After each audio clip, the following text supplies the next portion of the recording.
Greetings and welcome back to CS284 Fundamentals of Cybersecurity. This is Week 8, Lesson 2, Disaster Recovery and Business Continuity. Alright, so you're going to see DR and BC a lot, disaster recovery, business continuity, and then, what is its relation to cyber topic, which again goes back to our risk assessment. What did that have to do with it? Well, as we found out a lot, so same concept where this is good for the business, but we have to think about it from a cyber concept. We'll talk about case study, consider the process of planning and building it, much like the risk assessment, and then also talk about recovery methods. What happens if there's a disaster? How can you recover from that? So a lot of it has to do with planning for it and then recovering. First, our review, we talked about security theater, where you have a whole bunch of security things like cameras and whatnot that don't necessarily do a whole bunch of stuff. That being said, we also discussed just the thought of having it helps keep honest people out. But we saw the lock picking, everything. You can get through a lot of this. We talked about risk, what that is for the business, and then concepts that we might need to watch out for in cybersecurity, like disasters, malicious attacks, and other pieces like that.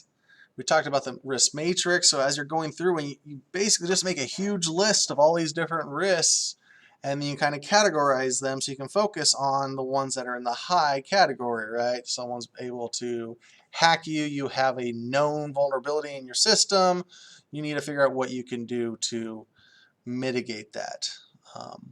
And then we talked about, what can you do to mitigate it? There's technical controls, managerial controls, operational controls, using your layers of different pieces, principle of least privilege, might fall under like managerial, operational, technical, might be buying a new firewall, which you may or may not have the money for. That's why this right here is really important to do, to figure out what your risks are, and then what can we focus on.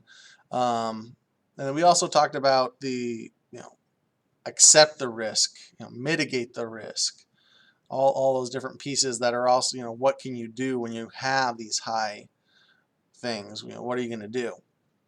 And then we talked about the life cycle, because it is never ending, right? You do a risk assessment, you try to evaluate it like we just saw with the high lows. You try to get the controls in, you evaluate the controls, and then see if those are good or you need to add more, and then start another risk assessment because things change. All right, what is disaster recovery and business continuity? All right, let's go back to our good old buddy, the CI triangle: confidentiality, integrity, and availability. We want to really look at that availability, right? This is really where it goes into. One big thing, other big thing for availability is just being able to get to your systems, the internet, and that could be just power, or you're getting flooded with a DDoS. That's availability. But this is what happens, right? What happens if something goes down? What happens if your server room's flooded? What happens if there's a fire in your building? What does that do to your data? What happens if you can't get to the cloud? What are you going to do? Availability, can you get to it? So then with this, guys, disaster recovery, we start making tools and policies and procedures that allow us to keep going, right? Either recover or just keep going with infrastructure that we need to work on. And I'll talk about some of the things I've seen in business, and then what you can and can't do, and there's a lot of information for that. Now, business continuity is this in the disaster recovery, because this is basically, there's a disaster, natural human, how do you recover from it? Whereas business continuity is how do you just keep going, right? How do you keep going? Your phone lines go down. How do your customers get to you? Do you have a backup for that? How do you keep going? So, key importance of data, and we're going to go over a few slides of data because that is what a lot of business have. We have customer records, we have employee records, financial records, and whatever you're doing, you're keeping data. Even mom and pop shops have to at least keep some kind of records, whether it be for taxes or just what supplies they have on hand. People have data, and big data, right? There is a lot of data out there.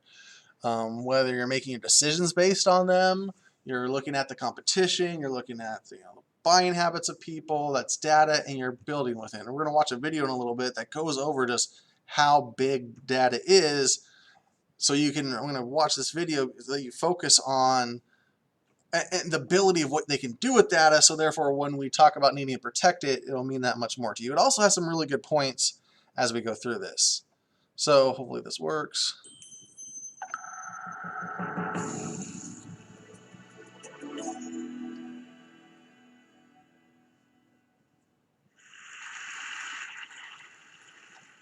America's favorite pie is Apple. Of course it is. How do we know it? Because of data. You look at supermarket sales. You look at supermarket sales of 30-centimeter pies that are frozen, and Apple wins. No contest. The majority of the sales are Apple.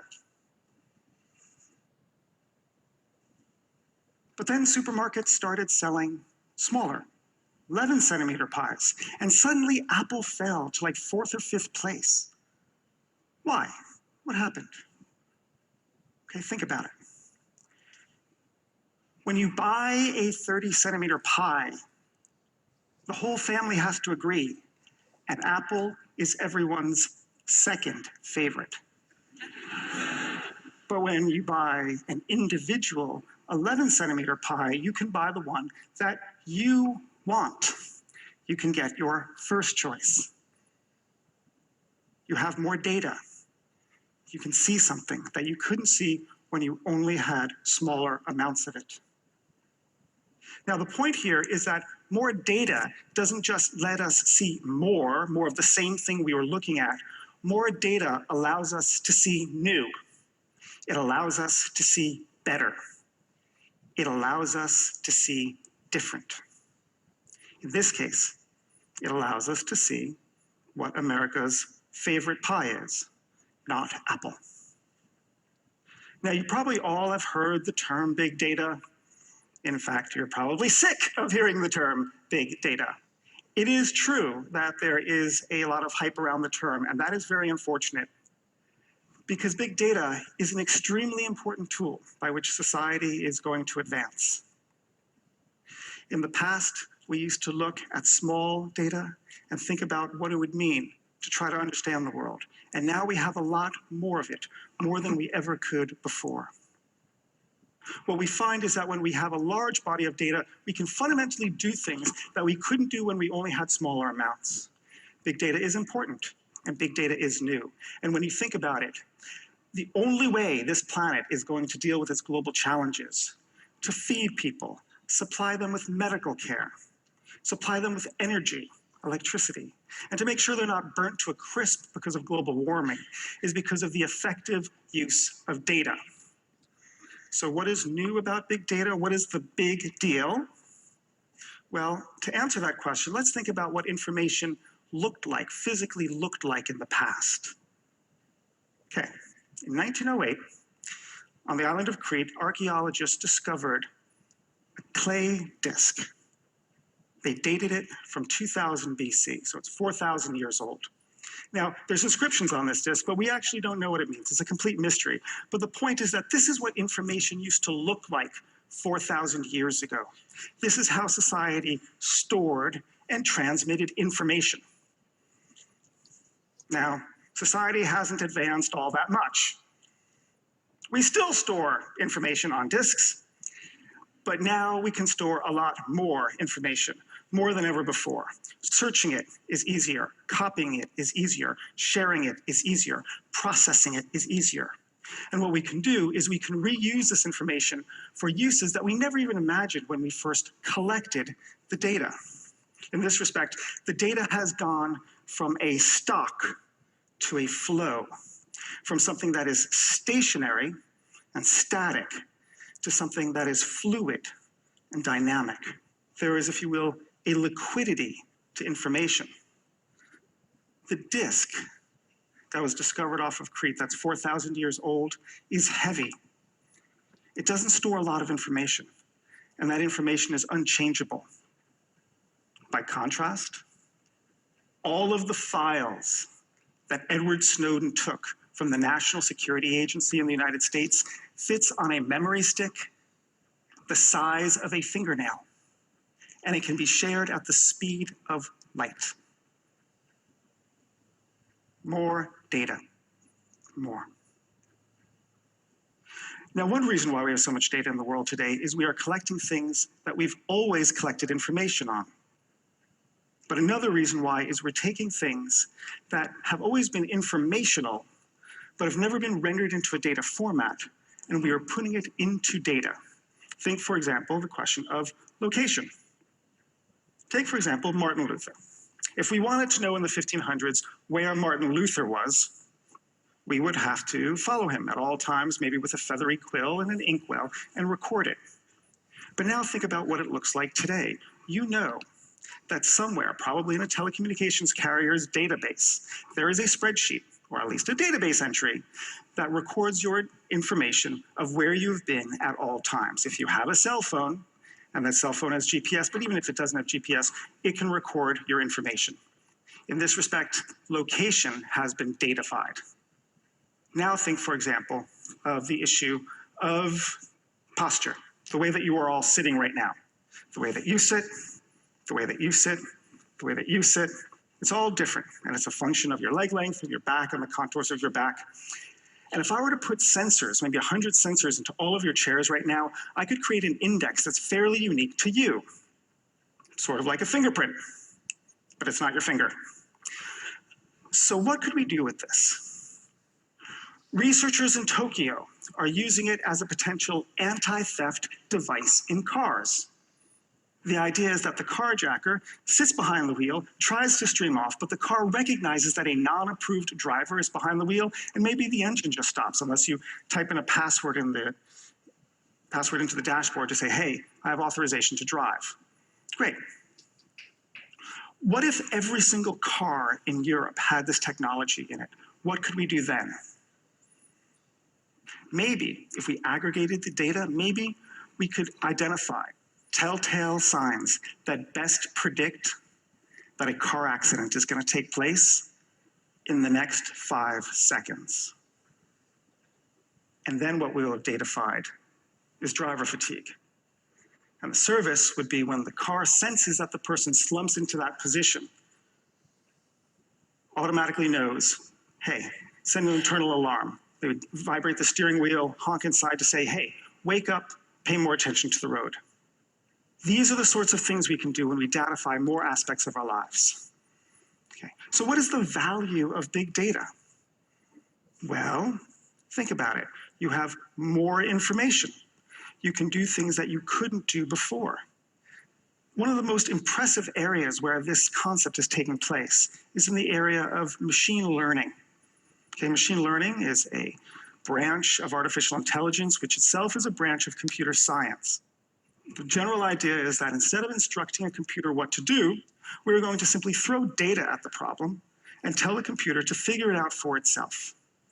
And it'll help you understand it by seeing its origins. Okay. In the 1950s, a computer scientist at IBM named Arthur Samuel liked to play checkers. So he wrote a computer program so he could play against the computer. He played, he won. He played, he won. He played, he won. Because the computer only knew what a legal move was. Arthur Samuel knew something else. Arthur Samuel knew strategy. So he wrote a small subprogram alongside it, operated in the background, and all it did was score the probability that a given board configuration would likely lead to a winning board versus a losing board after every move. He plays the computer. He wins. He plays the computer. He wins. He plays the computer. He wins. And then Arthur Samuel leaves the computer to play itself. It plays itself, it collects more data. It collects more data, it increases the accuracy of its prediction. And then Arthur Samuel goes back to the computer and he plays it and he loses. And he plays it and he loses. And he plays it and he loses. And Arthur Samuel has created a machine that it surpasses his ability in a task that he taught it. And this idea of machine learning is going everywhere. All right, so we're going to pause there. You can come back if you want to watch the rest of the video, but hopefully you've got a good understanding of what you can do with all this data. I love his very first one, the apple pie. It's not America's favorite pie, right? But how would you know that unless you collected that extra data, unless you had that extra data? So this is why data is so important. So hopefully point one, you get that, is this is why companies want to collect, analyze, keep, protect their data, because they can do stuff with it. The second piece, hopefully you got out of this, was the artificial intelligence and how it uses data to do that. So another reason to keep collecting data is to feed it into the intelligence systems, right? The machine learning, where it collected the data, it played itself, collected more data, it played itself, it collected more data. If you have this data, then you can do a lot with these different technologies and work your company to have better and advantage. We talked about the SWOT. This could be a strength of is of the information that you have. That's one of Google's biggest strengths, is they have so much data that they sell it to people. So that's what I wanted to kind of get out, that understand what we're talking about when we mean big data, why you would want big data, and then kind of things you could do with it, including machine learning. So if you look at this, we depend on big data. So we talked about having it, needing it, using it, but what happens if you can't get to it? Right? We need big data, we use big data, but 1 of every 4 companies had an outage for 2 to 6 days and then went bankrupt. Right? They had no access to the data. Their company couldn't contact their employees. They couldn't contact their customers. They couldn't look up employee information. They couldn't look up customer information. So, 2 to 6 days. So just think about when we had the internet, we lost internet.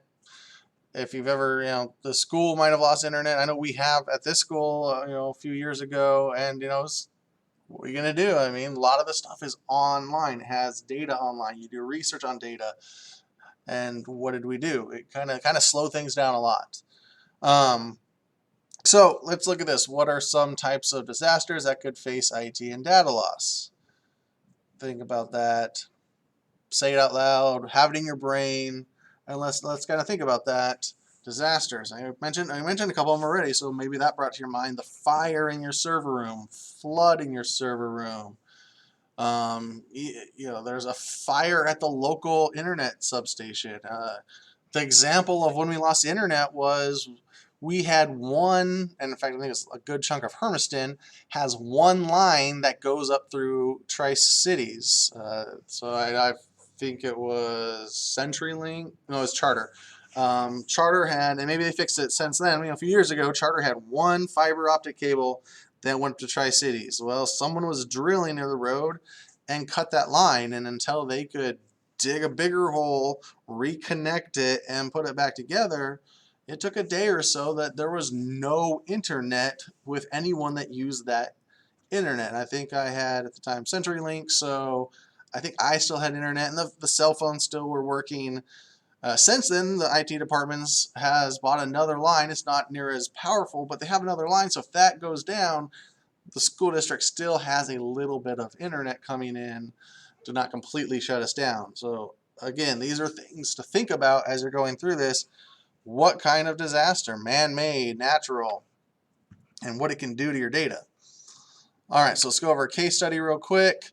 This is actually a proposal that someone put forward. So we're going to go through this. This is a slideshow inside of a slideshow. It's a little bit of Inception.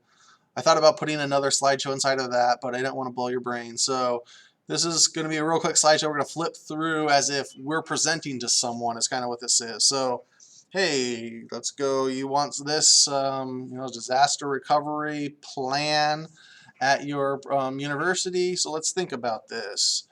We're going to cover over the team, what training you might need or what team training we might have, break down the layers and integrate this into disaster recovery, consider ways expertise. We talked about third parties with risk assessments. This is something to look into. What is the role of the team, disaster recovery, preparedness team? They impact everything. If we lose this, you want a crisis management team to go in there and be ready to execute said plan, to assess the damage, coordinate and communicate, and then get stuff up as running as much as possible, you know.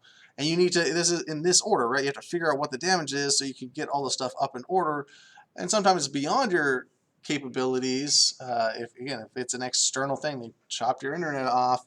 But again, you can coordinate still, you know, the phones were still working, so they called everyone. Couldn't send out an email so well, but they could call everyone and say, hey, the internet's down, cord is cut, here's what we can do. And then have training for as much people as you can so everyone knows what to do, and then just do it over, rehearse it over again. No, all right, if the internet goes down, and sometimes you might need to go actually physically do something. You have 2 internet connections, but the other one's just sitting there ready to go. You got to go flip a switch and turn it on. Or you have servers that are in one place and the other place has a backup of them, but they're not really up and running. They just kind of copy over every night.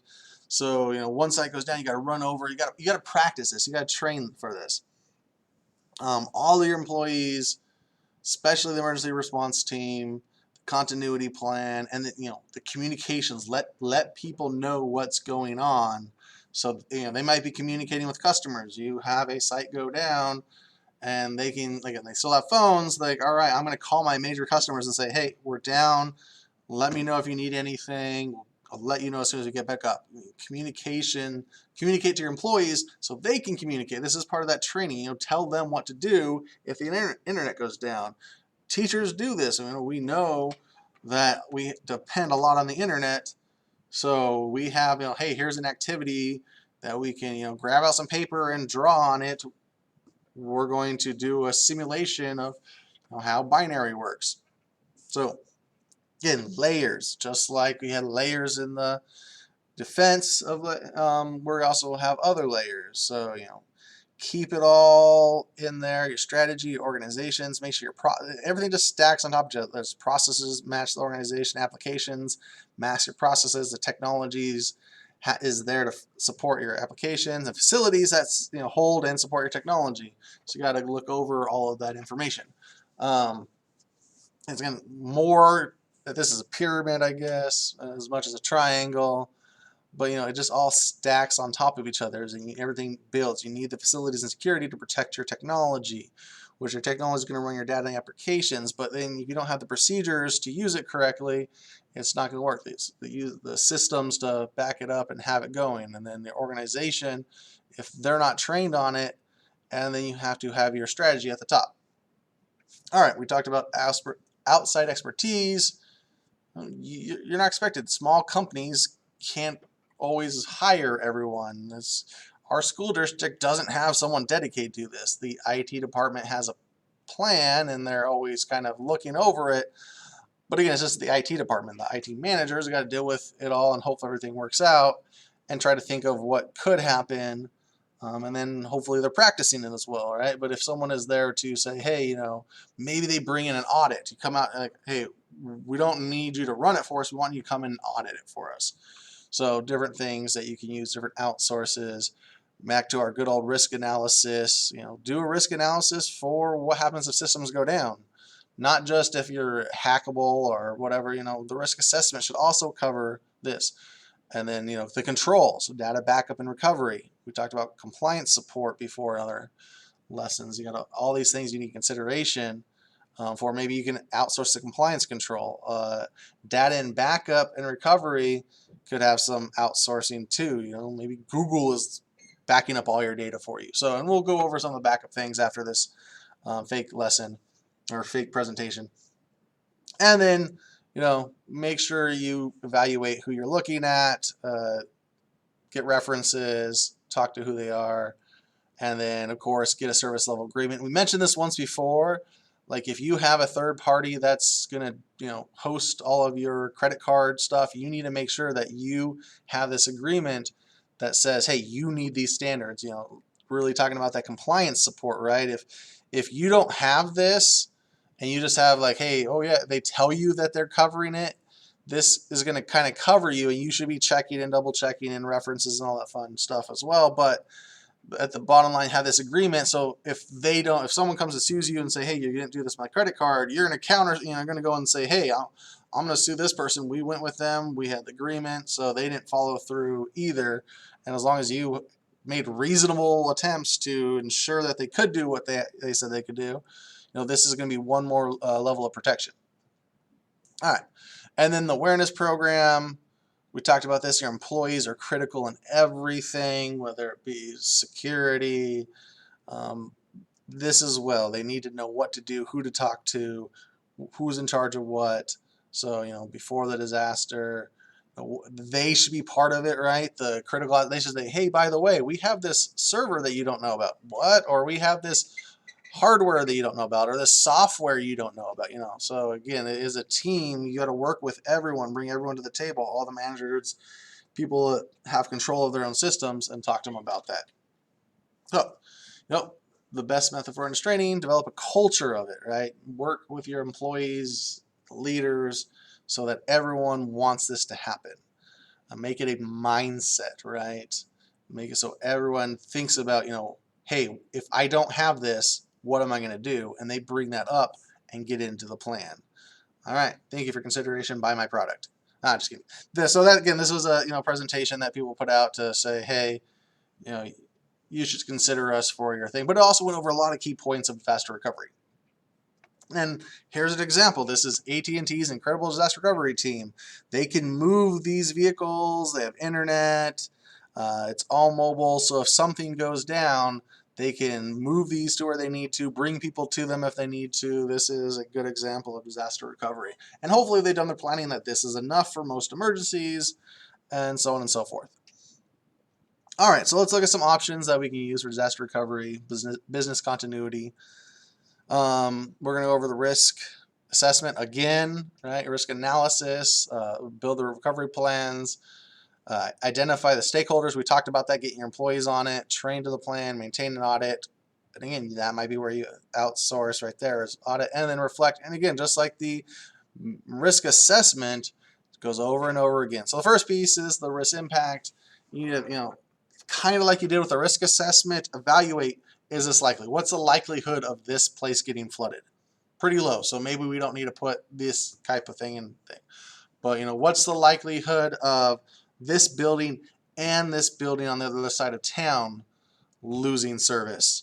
And then build that into a plan. Again, you have to also think about what you can do to work with it. So, and then build the actual recovery plan. You know what the risks are. What are we going to do about that? We know there's not a huge risk of these two buildings going down, but if they go down, that's really bad. So what are we going to do? Maybe we have a tertiary thing where we're going to send once a month a big data dump to Google, and that's all we can afford, is we can't keep sending this all the time. Or we send only key infrastructure, so we send 20% of our data to Google because that's all we can afford. But that's going to be part of your plan. Identify the stakeholders. All right, so hopefully kind of already working with them ahead of time, but that's going to figure out, hey, that 20% we talked about saving, that should have been worked out with your stakeholders. Like, this is data we absolutely need. If we lose some of the other stuff, it's going to suck, but this is data we absolutely need. And then train to the plan. You have that data up at Google, but then what, right?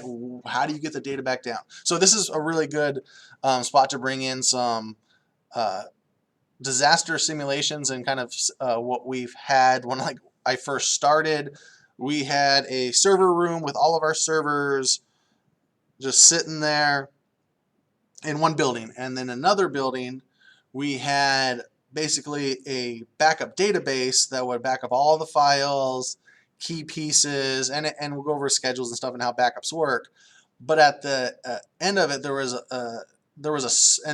that was it. We had all the data. So what would happen if all the servers went down? We had all the data, but we didn't have anywhere to put it. So we did our little simulation, and we're like, and it was just, on this case, there's different types, tabletops. It was a tabletop, so you don't actually do any of the shutting down. But like, all right, we shut it down. All right, where are we firing back up? We're like, oh, we don't have anything. So, we had some old servers. We brought them over to that room, fired up some virtual machines on it, started installing like the base components, so at least we could do it. But this would have been, if we would have had to done this, we would have taken a very long time to actually do this. So we you know, it would have been nice to have a simulation of that as well, but we did the planning and tabletop series. All right, we have this much, we fired up these extra servers, they have this much data. So again, but then that training the key members on this piece, well, you know, making sure all the IT people, if someone's gone or whatnot, has the ability to go in there and turn on the servers, because we just kept them off because there was no need to have them on, and then get the data off of our backup onto the servers and then run all the connections through those servers. So that would have been quite a bit of work to do that. And that is where you need to, you know, simulate it, practice it, at least, you know, talk it through. That's kind of what the tabletop exercises are. And we would have liked to never got to a real attempt at backup data. Now, I left the department before they have much nicer systems that kind of already just copy everything and everything's ready to turn up with a flip of a switch. So it's not like there's just servers there waiting to be turned into what we need to. And again, I don't know what their training exercise is, but key is, you know, make sure you have that awareness that it might be down. You let admin know this is going to take us 3 hours to fire this all up. And in our case, it might have been like a whole week or weekend or whatnot. But again, you know, let people know, be aware where it is, what you're going to do, have the plan somewhere, and then, you know, train on the plan. And then look it over every so often, that audit concept. Have someone come in and look at it for you. You know, there's probably things we'd have missed. We might not have had the right software for some pieces, right? That was something that we might have fired up a VM and not configured it correctly, a virtual machine, configured it correctly to house a server we needed. And that could have been a big hang up. So this is, you know, so have someone else come in and read over your plans, and they're like, hey, did you think about this? Like, oh no, we better put that in the plan, or go put it into the system. You know, that's maintaining the plan, but also, you know, hey, if there's a flaw in your system, go fix that flaw so that if it does happen, you can actually execute it. And then finally reflect. If anything happens, we talked about a post-mortem analysis before, so look at what's going on, how do we come over it. I mean, great example was when the internet went down. That's when we're like, we need a second connection. We can't, and it needs to come from a different area. So maybe Pendleton or Portland, you know, Tri-Cities, we need a secondary connection that's coming from a different area. If they both go to Tri-Cities and they get cut at the same time, or it just happens to be the same line, because that happens a lot, people share lines, what's it going to do? So reflect on what you have and start the cycle again, just like the risk assessment. So building the plan. So here are options. This is a good thing about options. What can you do? What can you actually implement in the phase? We talked a little bit about the backups, but there's more to it, right? What we had at first was, I think, right between a cold and a warm site. We'll go over what these are in a second, but basically there's different solutions of how ready you need your recovery sites to be. And this is really focusing on, you know, all your IT technology, your servers, your email servers, anything that you have, all your data, how fast can you get to it? So cold standby is pretty much you have a site with power and that's it. So that's kind of what we had originally. We had the servers somewhere else. We could have brought them over whenever we needed to, but that's not super helpful. It's going to take a long time to get that up and running. But if you want something there, it's cheaper. It's like could be just a warehouse. In our case, like I said, it was just a server room that had the capability to have the connections and the power for what we needed. But then we kind of upgraded a little bit. So the servers were actually there and plugged in and configured, which was like more closer to a warm standby where you can bring it up in maybe a day or two. Hopefully, it takes less than a day. So you can bring the stuff up. So again, we kind of sat in between these two things, but this has the servers already configured, ready to go, and whatnot. And then they have the hot standby, and they're ready. They're fired up. They're up to date continuously, like real time. When you save a copy to your file server, it makes 2 copies. One goes to each building. So if it shuts down, boom, you have real time ready to go. And it's normally automatic. It just goes boop, goes over to the other side. Whereas this one, again, back up a couple times a day, so your file might not, it might be a couple hours old, and then someone has to come and maybe move some cables around or reconfigure a setting so it gets sent to this new location. So again, they're just different layers of how you can have your disaster recovery for your whole systems. I think that's really the piece of this is for your whole system, or at least the very most important things that that business continuity. What do I need to keep working? And there's a mix, right? So maybe your finance data is right here.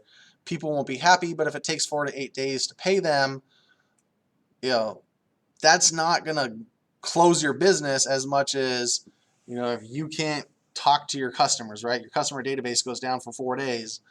I mean, you're probably going to lose customers right quick and in a hurry. And as we saw in that one slide, that's how companies go bankrupt.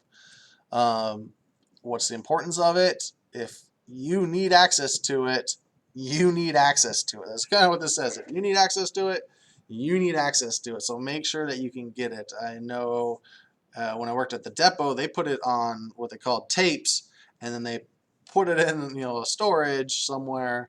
And the one time they needed to, they had to go get to the storage, and then bring it out, and then plug it in, and it took them a while to, and that was just they had accidentally saved over their whole entire website. So had to go back get the last one, and it was a few days old. They didn't do it every day because it was tedious. You had to go in at nighttime when everyone's off and run all these commands that started up all of the backup. So again, this is why you do your risk assessment. This is why you do your recovery plans. You analyze what you need and when.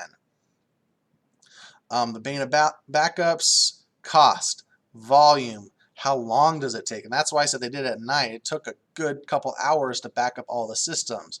So you got to balance these, all of these different pieces. How much is it going to cost you? Tapes, relatively, they hold a lot more. At the time it was cheaper.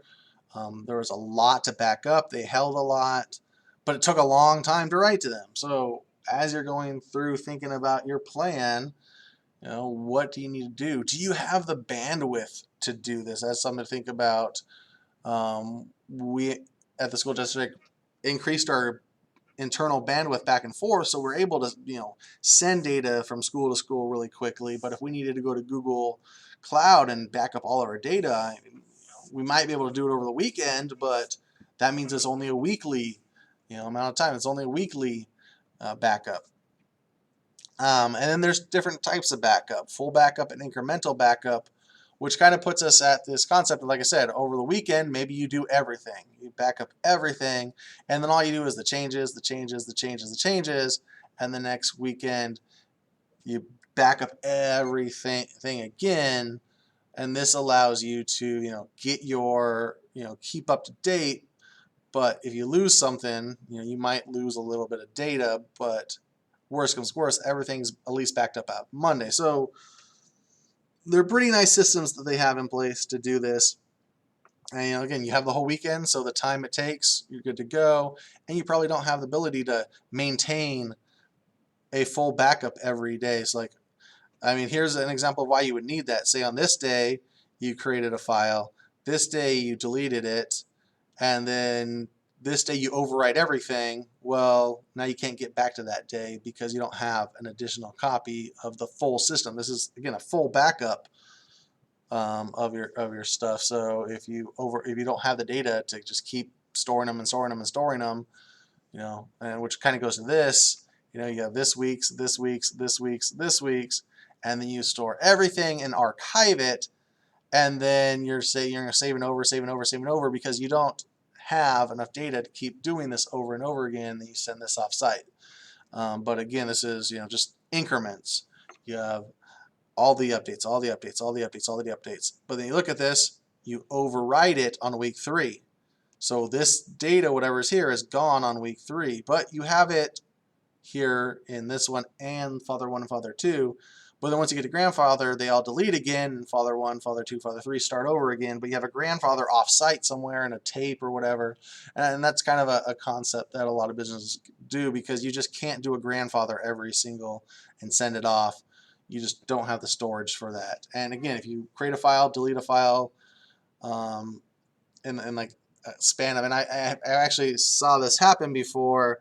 We back up in the morning and at lunch, and the person had created the file after the morning one and then deleted it before the lunch one, and he's like, can I get my backup of this? I'm like, well, you created it and deleted it in between backups, so there is none. It doesn't exist. There's nothing. The system didn't have a chance because you created and deleted it that quick.